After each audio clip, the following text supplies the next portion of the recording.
Click the links to the alternative video platforms or sports channel, or to get, if you go on Coffee, you can get, there's other video access sites if you're a donor. Okay, so this is the mainstream. Well, Daily Stormer is definitely not the mainstream media. It's a comedy site. I know that the mainstream people call it, like, whatever they call it. It's nonsense. It's 90% comedy. The mainstream media, Good Morning America and Yahoo News and a bunch of other media sites, are bending over backwards to explain why people just aren't reporting to work anymore, why they're quitting in record numbers. Because obviously, it's pretty reasonable to conclude that people are perhaps not on board taking an experimental substance, that hasn't even passed animal trials yet, and it's like it's only been out a year. It's like, well, it's not long-term studies. So, it's not unreasonable. A reasonably prudent person might wait for long-term studies. They do the math and say, is the Wu flu more dangerous than the experimental treatment? Who knows? It's up to everyone. So the mainstream media is doing everything they can to say it has nothing to do with a mandate forcing people to take this treatment. So they're doing everything they can to talk around that issue. But then you have the alt media like Post-Millennial, where one example of Seattle public schools lose more than 140 bus routes due to vaccine mandate. Who knows? For whatever reason, the school bus drivers are not on board taking the experimental treatment, so there's going to be a shortage. And there's a route which impacts approximately 7,000 students. And there's some other shortages actually I was reading about where some schools provide breakfasts and lunches for students. And so they're saying, oh yeah, our supply chains are having problems for whatever reason. Thanks, Joe Biden. So they're saying, yeah, just, make your child breakfast and pack them a lunch. It's like a lunch is for a kid is like a peanut butter and jelly sandwich or two, an apple, and a hard-boiled egg.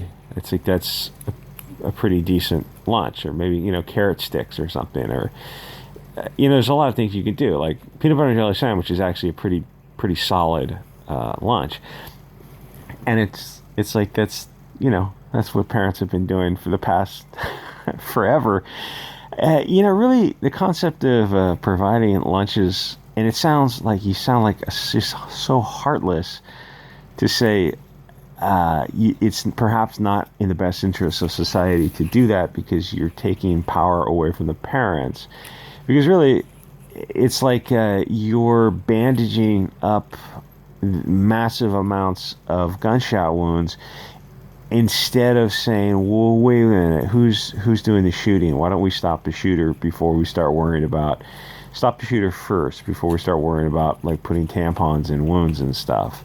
And so, as a societal harm issue, it's better to say, okay, wait, why aren't these parents just packing their kids' lunches and feeding them breakfast? Like, what are the parents doing? Like, why would you take the power, and not only that, the responsibility out of the parents' hands? And like, there's a lot of parents who need to start being parents again, instead of like, oh, that's not my job, that's the school's job. It's the school's job to feed your kids. Because that's a state school. It's not. Stop thinking of it as a public school. It's a state school. So it means like it's the taxpayer's job to feed your kid, which you're saying it's someone else's job. It's kind of weird. I understand, like, get the free lunch if you can, absolutely, but not to the point where, like, okay, well, the school has supply chain problems, so you have to remind the parents to pack a lunch. It's like that means the whole society needs a reset, which all this stuff I'm talking about is like, all this stuff is deck chairs on the Titanic. So the second story that deals with, this is the alt media, I don't know what this is called, thehighwire.com, is talking about, the economy's in trouble right now because Biden has dementia. And a restaurant in San Francisco, apparently San Francisco has a law, or I don't know if it's a law, an ordinance, or what,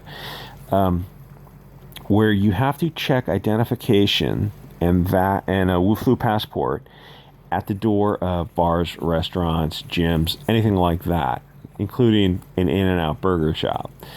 So In-N-Out, for whatever reason, so like this is like all McDonald's, everything in San Francisco or the county has got to like you're going to a McDonald's, you've got to show your driver's license and a vaccine passport. That's freaking bizarre.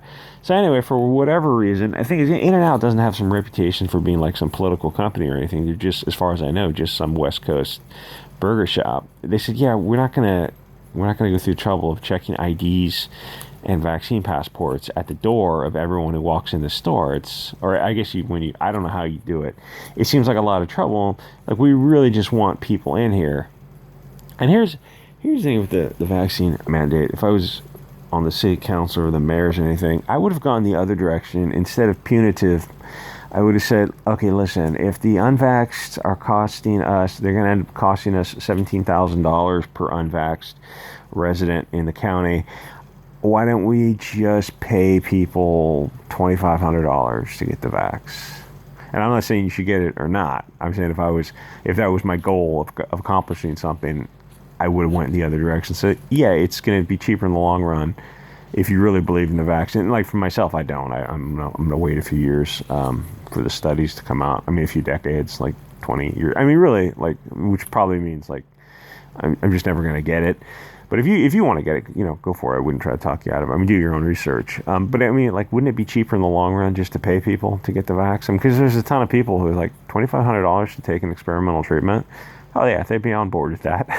Like, people have their convictions, but otherwise, and like, honestly, you could probably pay people more than that, because you're talking about even people medical treatment that can cost hundreds of thousands of dollars. It's like, yeah, okay, well, pay people whatever, pay them $10,000 to get the vax. It's probably worth it. You have people lining up around the block. And it's weird that they didn't go that way. In fact, I guess it's not that weird if you're really thinking like this is all about power and control, much more than it is about health and safety. Because, the weird thing about this whole vax thing is, do you believe these people care about your health? I mean, doesn't it seem like they could have done a lot of other things with this massive amount of money if they really cared about people's health? It just seems odd when you look at the people who are pushing this, and you're expected to believe that these people are upstanding, trustworthy people who care about your health. It just seems odd because, I mean, you got like people coming across the border, Haitians and Mexicans and some Guatemalans and stuff, who not only are not they're offered the vax, but they're not forced to take it as a condition of entry into the country. In fact, they're allowed into the country, they're offered the vax, they refuse it, and then they're allowed free reign throughout the country, and they say, here's a hearing, show up to this hearing. It's like, really, they're never going to show up. I mean, it just seems odd that, like, if they really cared about us, wouldn't they have built a wall and kept those people out? If the disease was so contagious and so, I'm trying to find a fancy word for dangerous, immunicable? I knew I would not be able to pronounce that.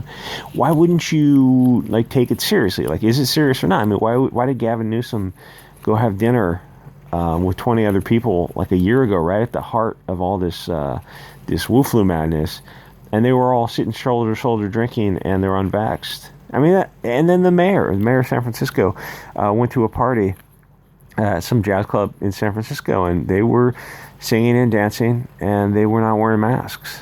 That seems odd. And Gavin Newsom, his daughter is not vaxxed.